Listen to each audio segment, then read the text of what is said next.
What if I told you that there was a simple habit that you could implement into your life today that would help you live longer and help you enjoy the years that you have left even more? And it doesn't matter how old you are right now. Would you be interested? Because there is a simple habit that can do just that. And before we jump into it, I want to ask you a question that's maybe kind of related, and that's, when is the last time that you sat on the floor? And when is the last time that you stood up from the floor? Drop me a comment with your answer down below. All right, let's get into it.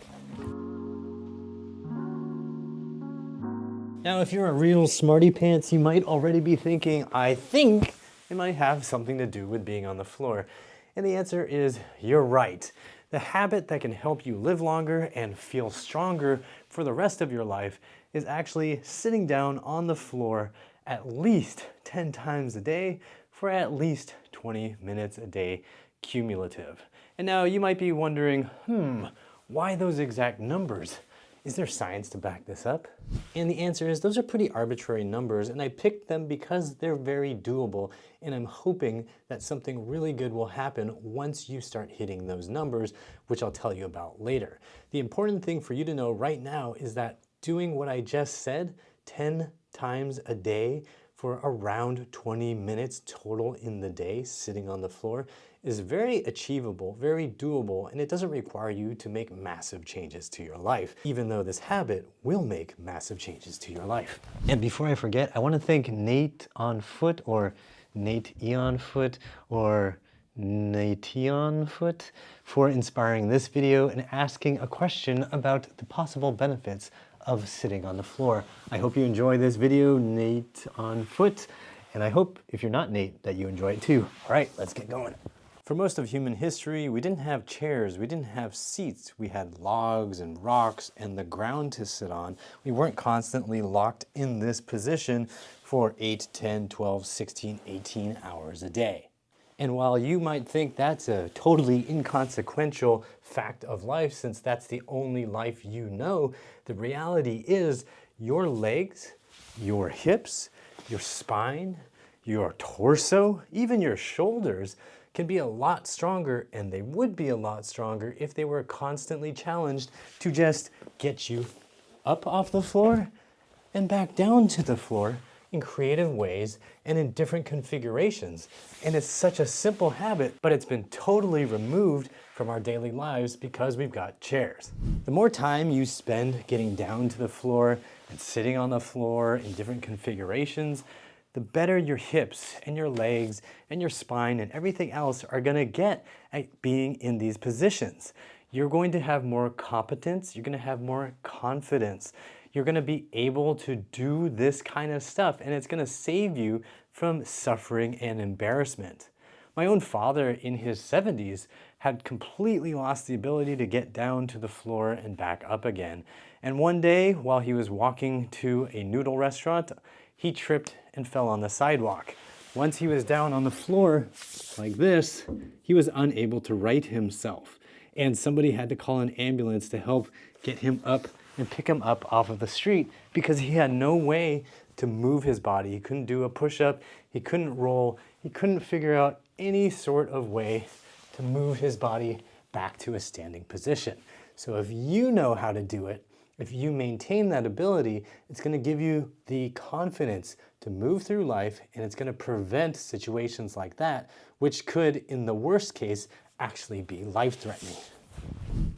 And for those of you who just can't accept a challenge or advice without some sort of research literature to back it up, there has been some research to suggest that the ability to stand up and sit down to the floor without using your hands is actually predictive of somebody living longer.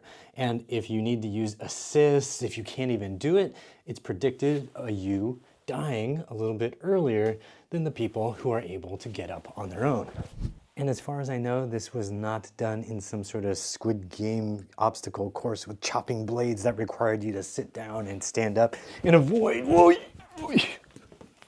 So here's the challenge. Every day, you're gonna sit down to the floor 10 times, and you're gonna spend a cumulative 20 minutes sitting down on the floor. This is not that hard. You can do this in short bursts. Maybe in the morning you sit down to the ground, you get back up 2 or 3 times. Maybe on the last time you just spend 3 minutes staring at your phone while you doom scroll through Instagram and feel bad about yourself. Or even better idea is to watch that incredibly entertaining and educational YouTube channel, Upright Health. The guy never stops talking, so you'll easily spend 10 to 20 minutes down on the floor, and then when you're done, you get up, and your assignment is almost done for the day, because then you're just gonna need to stand up and sit down just a few more times. And look, I know the easiest path for you to take right now is to just dismiss me and say, well, that guy, he's too young to really understand anything. But look, I'm wearing a Radiohead t-shirt, and you know why? It's because Radiohead was what I was listening to growing up. You see this? It's a CD, and I bought this CD with my own money, and I lay on the floor listening to the CD thousands of times, feeling sad and miserable. Now I'm just sad and miserable because Radiohead is playing on the oldies radio stations. As if anybody's listening to radio. And when I was in my 20s, getting down to the floor was a creaky affair.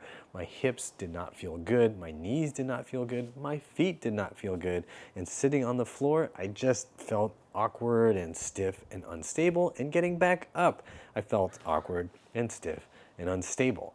All of those things happened in my 20s because I allowed my body to atrophy based on well-intentioned medical advice. I was told that rest would make my body feel better and hurt less, but that's not the case because that just leads to AI, which is atrophy-induced immobility. In addition, this lady right here, that was my mom, and in her mid-70s, even suffering with dementia, she was able to build more strength and mobility to get down and up from the floor again by just training twice a week, 20 to 40 minutes each time. I did that with her despite her dementia, despite her advanced age. She was able to get stronger, and it was noticeable to anybody who was watching her that she was getting better, which means you do not have an excuse, and you can't just use old age as the excuse. I mean, you can if you really want to, but I don't suggest it. But also remember that slow is safe and fast is foolish, so take your time. If you feel like coming down to the floor is really tough and you need assistance, please use assistance. That's going to help you safely build the strength to get down to the floor. You don't have to do this with any perfect form. You just need to do this as best you can and as far as you can. If you find that, you know what, it's not possible to get down to the floor feeling safe right now, don't go all the way down to the floor. Just get down halfway and try to get some control. Try to let your legs hold your body. Let your legs get used to the work and then come back up. So you don't have to be doing exactly what I'm saying and get down to the floor, but you want to be working towards that. And then once you can get down to the floor, you can develop your comfort just being in different positions here and your comfort and strength getting back up. And again, please use help if you need it. Use 2 legs, use 1 leg, figure out where your feet need to be, how you need to place your assistance to help you do this safely. Over time, you're going to develop more and more options. Right now, maybe you need to lean a lot here and pull yourself up. Over time, you might find, well, maybe I just need 1 hand here, 1 hand here, and my legs can do more. And then maybe you're going to get even better where you can just use a little bit of help to the point where you might find you don't need any help at all. What I really want to get across here is that there's not a wrong way. You're trying to make every way a strong way. So don't be afraid to be creative. Put on a little bit of music and try some different variations. Maybe you want to use 2 hands right now because that's what you need. Maybe next week you're going to try 1 hand and see how that feels. Maybe in a month's time you're going to try going forward and up. Maybe the next month you'll try going back and up. Maybe you'll just try coming down to the floor and then standing up with just your feet. Who knows? Though the world is your oyster. Oysters don't really stand up. The world is your giraffe. I don't know what the metaphor is. Just If you have a good one, drop me a comment down below. Wow, kind of embarrassing. I should really write these scripts more in detail. Oh yeah, and earlier I mentioned that the numbers that I picked are kind of arbitrary and that I'm hoping that something happens as you start doing this challenge. And here's what I'm actually hoping for. I'm going to be upfront with you. I'm hoping that as you get more comfortable being on the floor, you're going to find excuses to get down on the floor more than just the bare minimum that I've asked you to do. It's pretty easy to find reasons to get down here. You can stretch. If you have kids, you have nephews, nieces, if you lost a contact lens, if you drop a pencil, if you can't find the remote control and it's slid under the couch, again, all great reasons to get down on the floor and practice your newfound ability to get down, move around, and get back up again. And remember that muscles control movement. And if you feel like you've got muscles that are just not working well, joints that are hurting, I encourage you to check out some of my do-it-yourself programs that I will have linked down below. And you can find them at my website at uprighthealth.com/DIY. If you're watching this video, you should probably check out the Healthy Hips program. It'll be a great way to help you build lower body strength and flexibility to safely get down to the floor and back up again. And if you're a senior, which I'm not saying you look like a senior, but if you are one, then be sure to check out the seniors program because I've got some detailed daily drills and other ideas to help you specifically with getting down to the floor and back up again safely. And come to think of it, I've also got a free video on YouTube already that I'll link to at the end of this video to help you get down to the floor and back up again. So try this challenge out for 30 days and let me know how it goes for you. What did you discover? What did you learn? And how does your body feel after spending 20 minutes a day on the floor and 10 times a day getting up off of the floor? How do your legs feel? How strong are they? How good do you feel? Drop me a comment down below. And then when you're done, hit the like button, subscribe, share this with everybody you know. And as always, I hope you remember that pain sucks. Life shouldn't.